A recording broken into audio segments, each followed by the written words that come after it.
Welcome to MKH। मैं रूबी सिंह आठिया और इस वीडियो में हम आपकी जो प्रश्नावली है, हमारी 9.1 प्रश्नावली चल रही थी, तो उसी प्रश्नावली को हम कंटिन्यू करने वाले हैं। क्योंकि पीछे जो भी हमने वीडियोस की हैं उनमें अब तक हमने कौन कौन से क्वेश्चंस कर लिए थे। अब तक हमने जो क्वेश्चंस किए थे वो कर लिए थे मिलान चिन्ह वाले, यानी कि हमें कुछ नंबर्स दिए होते थे, कुछ आंकड़े दिए होते थे, उनके मिलान चिन्ह बना करके कुछ सवालों के जवाब देने होते थे, वो हमने कर लिए थे। और उसके बाद मैंने बोला था कि चित्रालेखों वाले क्वेश्चंस जो है हम यहाँ पर करेंगे, यानी चित्र आपको दिए होंगे, उन चित्रों को गिन के आपको पता करना है और सवालों के जवाब देना है। तो चलिए फिर, वैसे ये क्वेश्चन जो है ना बहुत ही इंटरेस्टिंग रहने वाले हैं। आपको बस गिनती आनी चाहिए। गिनती आती है क्या आपको? तो आप कहेंगे गिनती तो बचपन से आती है, तो बस फिर टेंशन लेने की कोई जरूरत नहीं, आपके सारे के सारे क्वेश्चन आराम से हो जाएंगे। चलिए, आपका जो फर्स्ट क्वेश्चन है, यानी कि वैसे फोर्थ क्वेश्चन है, क्वेश्चन नंबर 4 आपकी स्क्रीन पर है। क्या कहता है कि निम्नलिखित चित्रालेख 5 गांवों के में ट्रैक्टरों की संख्या दर्शाते हैं। ठीक है, और एक ट्रैक्टर की जो पिक्चर है इसका मतलब कितना है? एक ट्रैक्टर है। ठीक है, गांव 1 में गिन करके बताइए जरा कितने ट्रैक्टर हैं। 1 2 3 4 5 6। अरे वाह! गांव ए जो है, ए गांव जो है, ए फॉर एप्पल वाला गांव ए जो है उसके अंदर कितने ट्रैक्टर हैं? 6 ट्रैक्टर हैं। उसके बाद गांव बी जो है उसके अंदर कितने हैं? 1 2 3 4 5 ट्रैक्टर हैं। गांव सी जो है उसके अंदर कितने हैं? 1 2 3 4 5 6 7 8। तो गांव सी के अंदर कितने ट्रैक्टर हैं? 8 ट्रैक्टर हैं। तो चलिए फिर, हमारे जो क्वेश्चन है वो आसानी से हो जाए, इसके लिए हम क्या करते हैं, फटाफट से एक इसको थोड़ा सा आसान भाषा में लिख लेते हैं कि गांव ए में कितने हैं, गांव बी में कितने ट्रैक्टर हैं, गांव सी में कितने हैं, गांव डी में कितने हैं और गांव ई में कितने हैं। चलिए, गांव ए में हमने कितने गिने थे? 6 ट्रैक्टर गिने थे, तो गांव ए में ट्रैक्टर की संख्या 6 है। ये हमारा रफ काम है। ठीक है, ये हमारा रफ काम है। गांव बी में गिने जरा कितने ट्रैक्टर हैं? 5 ट्रैक्टर हैं। ये चीज़ हमें समझ में आ गई। गांव सी में कितने ट्रैक्टर थे? 1 2 3 4 5 6 7 8। अरे वाह! इसमें तो कितने हैं? 8 ट्रैक्टर हैं, यानी 4 और 4 8। गांव डी जो है वहाँ पर केवल और केवल 3 ही ट्रैक्टर हैं। और गांव ई जो है उसमें कितने ट्रैक्टर हैं? 1 2 3 4 5 6। तो गांव ई में कितने हैं? 6 ट्रैक्टर। आपको दिखाई दे रहे हैं ना, आपके सामने है। चलिए, अब हमें ये तो पता चल गया किस गांव में कितने ट्रैक्टर हैं, क्योंकि हमें फोटो दे रखी है, उसमें से देख करके हमने जो है पता लगा लिया। अब आगे वो पूछता है कि चित्रालेखों को देखिए और निम्नलिखित प्रश्नों के उत्तर दीजिए। तो पहला जो क्वेश्चन है वो क्या कह रहा है कि किस गांव में ट्रैक्टरों की संख्या न्यूनतम है। न्यूनतम का मतलब सबसे कम, न्यूनतम का मतलब सबसे कम। तो बताइए कौन सा गांव है जिसमें सबसे कम ट्रैक्टर है? तो आप कहेंगे गांव डी है, जिसके अंदर केवल 3 ही ट्रैक्टर हैं। तो सबसे कम ट्रैक्टर किसमें है? गांव डी में। तो पहले का आंसर क्या हो जाएगा? गांव डी। चलिए, वेरी गुड, ये हमने जो है सॉल्व कर लिया। उसके बाद सेकंड पार्ट आपको क्या कह रहा है कि किस गांव में ट्रैक्टरों की संख्या अधिकतम है, यानी सबसे ज़्यादा ट्रैक्टर किस गांव में? जरा देखिए पिक्चर में और गिन के बताइए, या फिर यहाँ पर देख करके बता दीजिए कि सबसे ज़्यादा ट्रैक्टर किस गाँव में। तो आपको दिखाई दे रहा है 6 5 8। अरे वाह! गाँव सी जो है उसमें सबसे ज़्यादा है। तो ये तो हो गया अधिकतम का आंसर, और ये हो जाएगा आपका न्यूनतम का आंसर, यानी न्यूनतम ट्रैक्टर गांव डी में है और अधिकतम ट्रैक्टर गांव सी में है। ये हमारा हो गया। उसके बाद वो क्या कह रहा है कि गांव सी में गांव बी से कितने ट्रैक्टर अधिक हैं। गांव सी में गांव बी से कितने ट्रैक्टर अधिक हैं, यानी कि गांव बी में कितने? 5 हैं और गांव सी में कितने? 8 हैं। तो इस गांव में बी गांव से कितने ज़्यादा ट्रैक्टर हो गए? 3 ज़्यादा हो गए ना, कि 8 में से 5 माइनस करो, कितने ज़्यादा हो गए? 3। तो इसका मतलब इस गांव में 3 ट्रैक्टर ज़्यादा हैं। तो आप कह देंगे कि गांव सी में गांव बी से 3 ट्रैक्टर ज़्यादा हैं। ये चीज़ आपको समझ में आ गई। उसमें तो 5 ही है, इसमें 8 है, तो 3 ज़्यादा है। ये चीज़ समझ में आ गई। अब लास्ट क्वेश्चन कहता है, चौथा, वो कहता है कि 5 गांवों में कुल मिलाकर के कितने ट्रैक्टर हैं, यानी 5 गांवों के कितने ट्रैक्टर हैं। तो सभी ट्रैक्टरों को गिन लो, सभी को गिन लो, टोटल कितने ट्रैक्टर हैं पिक्चर में। तो गिनिए, पहले कितने हो गए? 1 2 3 4 5 6। दूसरी लाइन में आ जाइए, 7 8 9 10 11। तीसरी में आ जाइए, 12 13 14 15 16 17 18 19। नेक्स्ट आ जाइए 20 21 22। नेक्स्ट आ जाइए 23, 24, 25, 26, 27 और 28। ठीक है, तो कितने ट्रैक्टर हो गए? 28। तो ये तो आपने चित्र गिन के पता लगा लिया। और भी पता लगा सकते हैं कि ये जो ट्रैक्टरों की संख्या दे रखी है, इनका अगर योग कर दें तो भी तो 28 आएगा ना। तो इसको चेक कर लो ज़रा कि पहले गांव में कितने? 6, दूसरे गांव में कितने? 5, तीसरे में 8, चौथे में 3 और फिर 6। चलिए इनको जो है जोड़ लेते हैं। 6 और 5 11, 11 और 8 कितने हो गए? 19, 19 और 3 कितने हो गए? 19 और 3 हो गए 22, 22 और 6 कितने हो गए? 28। तो टोटल 28 ट्रैक्टर, हमने तो सही गिने थे ना। तो 28 ट्रैक्टर है सभी गांवों के अंदर। देखिए इतना मज़ेदार सा क्वेश्चन है, आपको बस अगर गिनती आती है ना तो आप आराम से आप बेझिझक क्वेश्चन को कर सकते हैं। ठीक है, इतना इजी सा क्वेश्चन है। तो चलिए अब जो नेक्स्ट क्वेश्चन है ना, 5वां क्वेश्चन, वो आपके सामने है, आपकी स्क्रीन पर है 5वां क्वेश्चन। क्या कह रहा है कि एक सह शिक्षा माध्यमिक विद्यालय की प्रत्येक कक्षा में लड़कियों की संख्या निम्न है। ध्यान से देखिएगा, लड़कियों की संख्या निम्न प्रकार से है। चलिए पहले क्या करते हैं कि इस चित्रालेख को बना लेते हैं हम बोर्ड पर। तो चलिए चित्रालेख हमने बना लिए हैं। ठीक है, तो अब देखिए इसमें ध्यान से देखिएगा कि यह क्वेश्चन हमारे लिए बहुत आसान हो जाता अगर ये एक चित्र एक लड़की को दिखाता तो। लेकिन यहाँ पर थोड़ी सी गड़बड़ है। क्या गड़बड़ है? उसने कहा है कि उसने आपको थोड़ा सा कंफ्यूज करने की कोशिश की, लेकिन हमें सब कुछ आता है ना। तो उसने कहा है कि ये जो एक चित्र है ना वो 4 लड़कियों को दिखाता है। एक चित्र है वो 4 लड़कियों को दिखाता, और कहीं कहीं आपको दिखाई दे रहा है कि आधे चित्र भी हैं। तो आधे चित्र, 4 के आधे कितने हो गए? 2 लड़कियां, यानी कि आधा जो चित्र होगा वो 2 लड़कियों को दिखाएगा और पूरा जो चित्र होगा वो 4 लड़कियों को दिखाएगा। ये चीज़ आपको समझ में आ गई? तो ये जो है 4 4 4 4 4 4, तो इस तरह से हम देखेंगे कि एक कक्षा में कितनी लड़कियों को उसने कहा है कि कितनी लड़कियां हैं। ठीक है, तो चलिए फिर यहाँ पर हम जो है थोड़ा सा रफ वर्क करते हैं कि लड़कियों की संख्या पहले पता कर लेते हैं। अगर लड़कियों की संख्या पता लग गई तो फिर कौन कम है कौन ज़्यादा है किसमें कितनी है ये करना हमारे लिए बहुत आसान हो जाएगा, है ना। तो चलिए एक चित्र का मतलब कितनी लड़कियां हैं? 4 लड़कियां हैं। तो जितने चित्र हैं वो गिन लो और उसको 4 से गुणा कर देना, आपके पास लड़कियां आ जाएगी। जैसे कि एक चित्र का मतलब कितना है? 4 लड़कियां। 2 चित्र का मतलब क्या हो जाएगा? 4 गुणा 2। इस तरह से आप समझ गए, 8 हो जाएगा। ठीक है, तो चलिए पहले में देखिए कितनी है? 1 2 3 4 5 6, यानी कि 6 बार 4 लड़कियां आएंगी तो 6 चौके 24, यानी कि इस क्लास में कितनी लड़कियां हैं? 24 लड़कियां हैं। या फिर आप चलिए एक काम कीजिए, 6 बार 4 4 4 4 4 4 को जोड़ लीजिए। 4 + 4 + 4 + 4 + 4 + 4, 6 बार हो गए ना, कितने हो गए? 24। समझ में आ गया आपको? ठीक है, उसके बाद देखिए यहाँ पर देखिए आधे वाले में आप कंफ्यूज हो जाएंगे, इसलिए ये तरीका सबसे बढ़िया रहता है। ठीक है, तो कितने हैं? 1 2 3 4, 4 चित्र पूरे हैं, यानी कि 4 बार लिखा जाएगा 4। और जो 5वां है वो आधा है तो 4 का आधा ही लिखा जाएगा 2। ठीक है, अब इनको जोड़ लो, कितना हो गया? 4 और 4 8, 8 और 4 12, 12 और 4 16, 16 और 2 18, यानी कि इस क्लास में कितनी लड़कियां हैं? इस क्लास में 18 लड़कियां हैं। ये चीज़ आपको समझ में आ गई?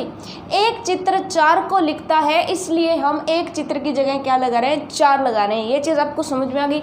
अगर चित्र आधा है तो उसको 2 लगा दो, बस इतना ही बात है। ठीक है, अब देखिए इसमें कितने? 1 2 3 4 5, तो सीधे 5 गुना 4 कर देना, इसमें तो कितना आ जाएगा? सिंपल है, 20 आ जाएगा। 5 है यानी कि 4 + 4 + 4 + 4 + 4 कितनी आ जाएगी?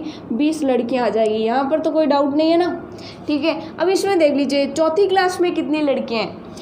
ये एक चित्र है यानी कि 4 लगा दो, दूसरा चित्र है 4 लगा दो, तीसरा चित्र है 4 लगा दो, चौथा चित्र आधा है, इसका मतलब कितने लगाओ? 2 ही लगाओ। अब इनको जोड़ लो, 4 और 4 8, 8 और 4 12, 12 और 2 कितने हो गए? 14। तो यहाँ पर क्या आ जाएगा कि 14 लड़कियाँ।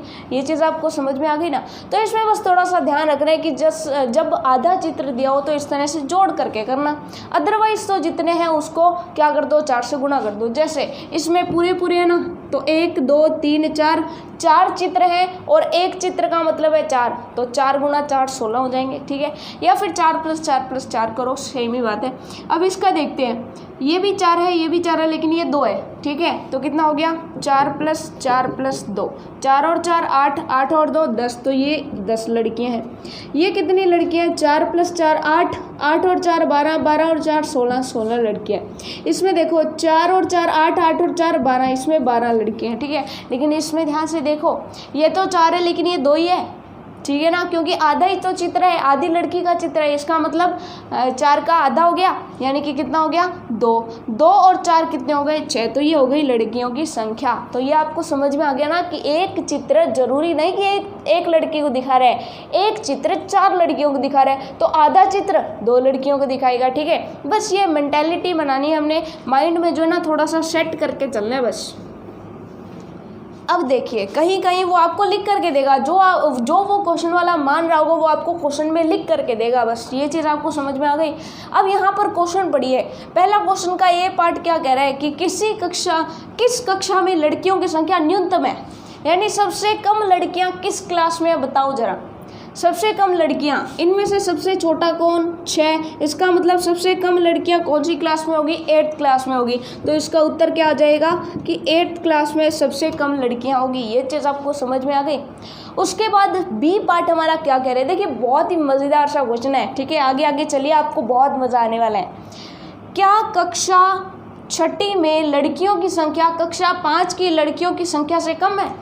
क्या कक्षा 6 में लड़कियां कम है क्या कक्षा 5 से? तो देखो कक्षा 5 में कितनी लड़कियां हैं, कक्षा 5 में 10 लड़कियां हैं, लेकिन कक्षा 6 में कितनी लड़कियां हैं 16। तो बताओ कि कक्षा 6 में लड़कियों की संख्या 5 वालियों से कम है क्या? तो नहीं, ज़्यादा है ना। 16 10 से कम है या ज़्यादा? तो आप कहेंगे 16 तो 10 से ज़्यादा है, इसका मतलब ये हो जाएगा नहीं, मतलब कक्षा 6 में कम नहीं है, कक्षा 6 में तो ज़्यादा है। इसका मतलब ये जो लिखा हुआ है ये क्या हो जाएगा, गलत हो जाएगा। तो आप कह देंगे नहीं, ठीक है, सिंपल सी बात, इसका क्या उत्तर हो जाएगा नहीं। अब देखिए वो क्या कहते हैं कि कक्षा 5 6 7, अच्छा कक्षा 7 में कितनी लड़कियाँ हैं, कक्षा 7 में कितनी लड़कियाँ हैं भाई बता दो, कक्षा 7 में कितनी लड़कियाँ हैं 12 लड़कियाँ हैं। ये चीज़ आपको समझ में आ गया। तो इस तरह के क्वेश्चन करने हैं। अगर आपने सारणी बना ली और ये रफ काम जो यहाँ पर कर रहे हो ये आराम से कर लिया तो आपका क्वेश्चन 100% सही जाएगा। ये आपको समझ में आ गया ना, यानी ये चित्रलेख आपको बना करके देगा। चित्रों से आपको अगर लड़कियों की संख्या या फिर जो भी संख्याएं दे वो अच्छे से बना लेनी है। तो चलिए फिर नेक्स्ट क्वेश्चन हम चलते हैं। नेक्स्ट क्वेश्चन तो और भी मज़ेदार है, बल्ब वाला क्वेश्चन है। बिजली के बल्बों की बिक्री जो है कुछ इस टाइप से है। तो नेक्स्ट क्वेश्चन हम देखते हैं। तो चलिए आपका छठा क्वेश्चन देख लीजिए। उसमें वो क्या कह रहे हैं कि किसी सप्ताह के विभिन्न दिनों में बिजली के बल्बों की बिक्री नीचे दी गई है, यानी कि सोमवार को इस तरह से बल्ब जो है बिके। बल्ब हमारी अलग अलग क्वालिटी के हैं और अलग अलग अच्छे अच्छे बल्ब हैं, है ना। डायग्राम कितने बढ़िया से बनाए हैं मैंने। चलिए उसके बाद देखिए, हंसना नहीं है आपको, ठीक है। डायग्राम तो ऐसे ही हैं, लेकिन खैर आप बनाइएगा अपनी कॉपी पर, ठीक है। अच्छा तो चलिए फिर आपको क्या दिया गया कि 7 दिन है, 7 दिन जो है इतने इतने बल्ब बिके। और यहाँ पर जो बल्ब का एक डायग्राम है वो आपको 2 बल्ब दिखा रहा है, यानी ये जो एक चित्र है इसका मतलब क्या है 2 बल्ब है। तो टोटल बल्ब कितने हो गए बताइए जरा, 2 गुने हो जाएंगे ना, जितने दे रखे होंगे उसके 2 गुने, क्योंकि इसका मतलब भी 2 बल्ब, इसका भी 2 बल्ब, 2 बल्ब 2 बल्ब 2 बल्ब और ये भी 2 बल्ब। तो कितने हो गए, सिंपल सी बात है 1 2 3 4 5 6 दूने 12, यानी कि सोमवार को कितने बल्ब बिके होंगे 12 बल्ब बिके होंगे। ये चीज़ आपको समझ में आ गई। क्वेश्चन हो गए, जवाब हम बाद में देंगे, पहले इनकी संख्या निकाल लेते हैं कि किस दिन कितने बल्ब बिके थे। ये चीज़ आपको समझ में आ गई।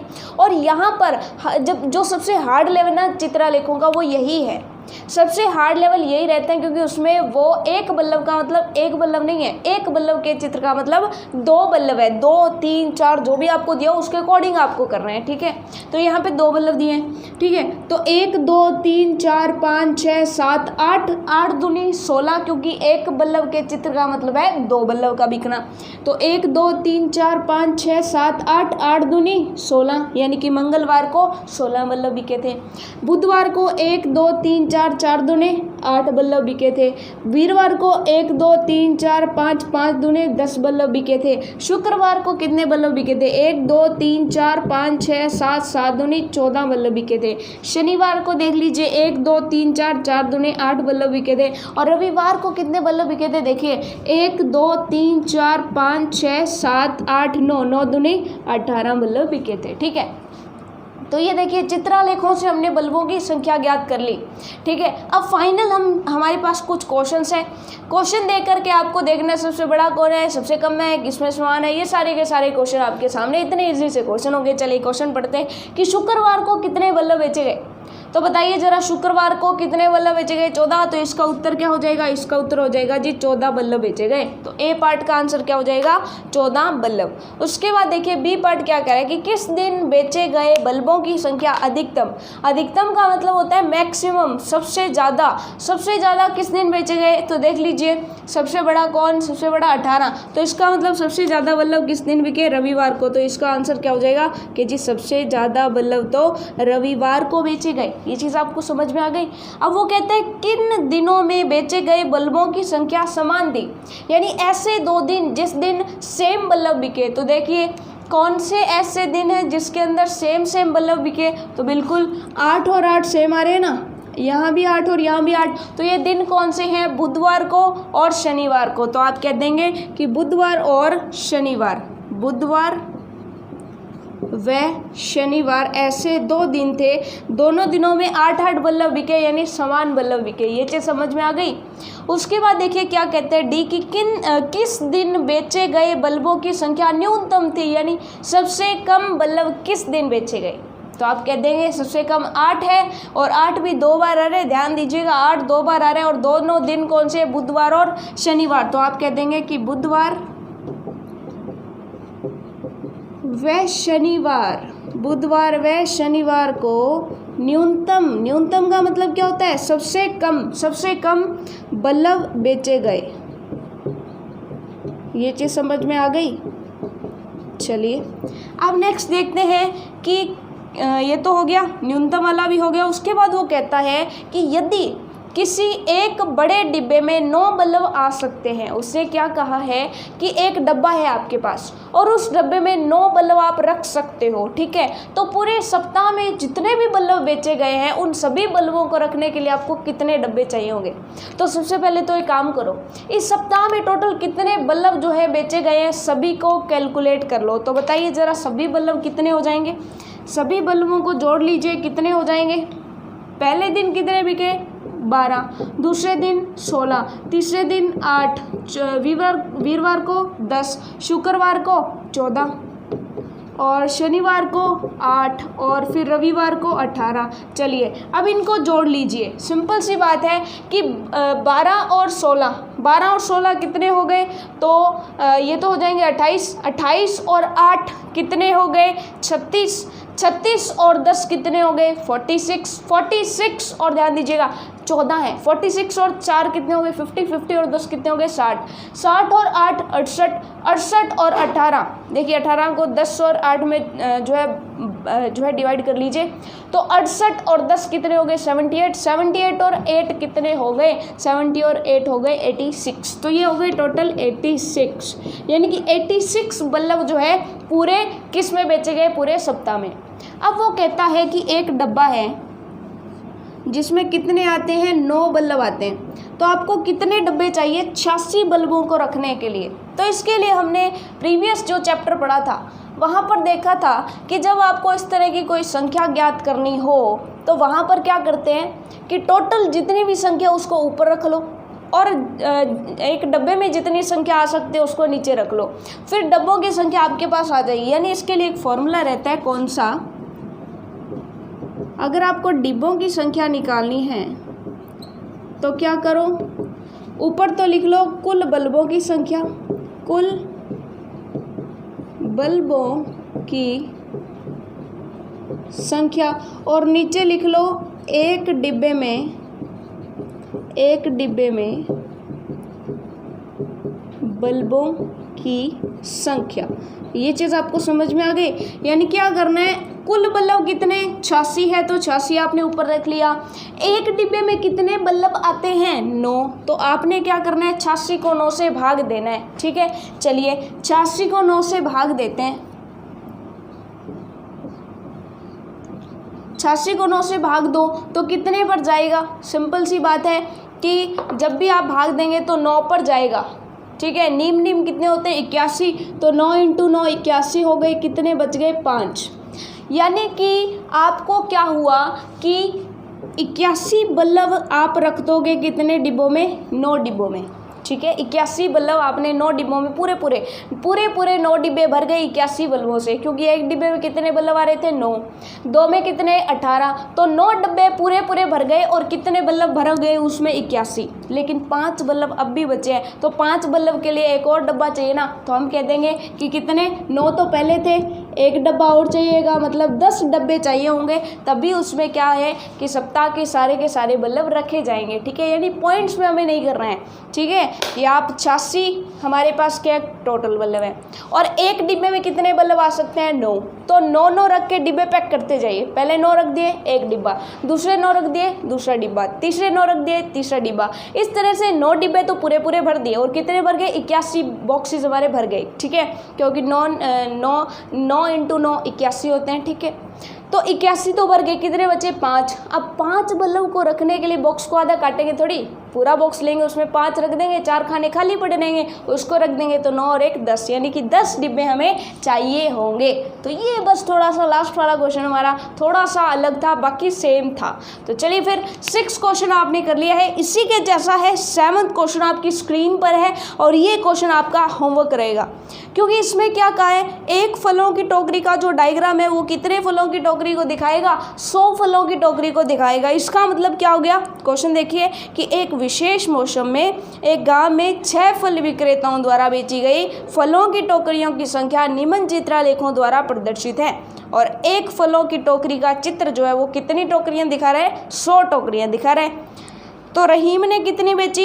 1 2 3 4 टोकरियों के डायग्राम है। इसका मतलब 4 को 100 से गुणा कर दोगे, 400 आ जाएंगे ना। ये चीज़ आपको समझ में आ गई? तो यहाँ पर ध्यान से देखिए, एक चीज़ मेरी यहाँ पर समझ लीजिए कि अगर एक पूरी टोकरी है तो उसको आप 100 मानोगे, अगर आधी टोकरी है तो 100 के आधे यानी 50 टोकरियाँ मानोगे। ये चीज़ आपको समझ में आ गई? एक टोकरी का मतलब एक टोकरी नहीं है, एक टोकरी 100 टोकरियों को दिखा रही है। ठीक है, तो जितनी टोकरियां होगी उसको 100 से गुणा कर देना, अगर आधी है तो उसको 50 ले लेना। ये समझ में आ गई आपको? तो रहीम के पास कितनी होगी? रहीम ने कितनी बेची? 400 टोकरियां। लखनपाल ने कितनी बेची? देखिए 1 2 3 4 5 तो पूरी है, लेकिन छठी आधी है, यानी 500 और 50, यानी कि 550 टोकरियां उसने बेची है। वैसे अनवर की गिन लीजिए, 1 2 3 4 5 6 7, तो 7 × 100 कितनी हो गई? 700। मार्टिन के देखो, मार्टिन ने कितनी बेची? 1 2 3 4 5 6 7 8 9, तो 9 तो पूरी है, तो 900, क्योंकि 100 से गुणा होगा, लेकिन एक आधी है यानी 50 और, यानी कि 950। ये चीज़ आपको समझ में आ गई? रंजीत सिंह की देखो कि रंजीत सिंह ने कितनी बेची? 1 2 3 4 5 6 7 8, 100 से गुणा कर दो, 800 टोकरियाँ। जोसेफ ने कितनी बेची? 1 2 3 4, अब देखिए 4 तो पूरी है तो 100 से गुणा कर दो, 400, एक आधी है तो 50 और ले लो, यानी 450। तो ये हो गई। अब इस अकॉर्डिंग आप जो क्वेश्चंस हैं वो क्वेश्चंस आप लगा सकते हो ना। तो पहला क्वेश्चन क्या है? किस फल विक्रेता ने अधिकतम फलों की टोकरियां बेची? तो आप बता दोगे। ठीक है, आंसर आप बताओगे। ठीक है ना, सबसे ज़्यादा टोकरियां जिसके पास है वो देख करके बता देना। उसके बाद है अनवर ने फलों की कितनी टोकरियां बेची? अनवर वाली देख करके बता दो। फिर है सी, वे विक्रेता जिन्होंने 600 या उससे अधिक टोकरियां बेची अगले मौसम में गोदाम खरीदने की योजना बना रहे हैं, क्या आप इनके नाम बता सकते हैं? तो यानी गोदाम गुदुम का कोई चक्कर नहीं है, सिंपल सी बात है, आपको यह बताना है कि 600 से ज़्यादा टोकरियाँ किस किसने बेची। तो जिसके आगे 6 से ज़्यादा डायग्राम है तो वो आप ले लोगे। ये चीज़ आपको समझ में आ गई? तो वो कौन कौन हो जाएंगे? एक तो अनवर हो जाएगा, एक मार्टिन हो जाएगा, एक रंजीत सिंह हो जाएगा।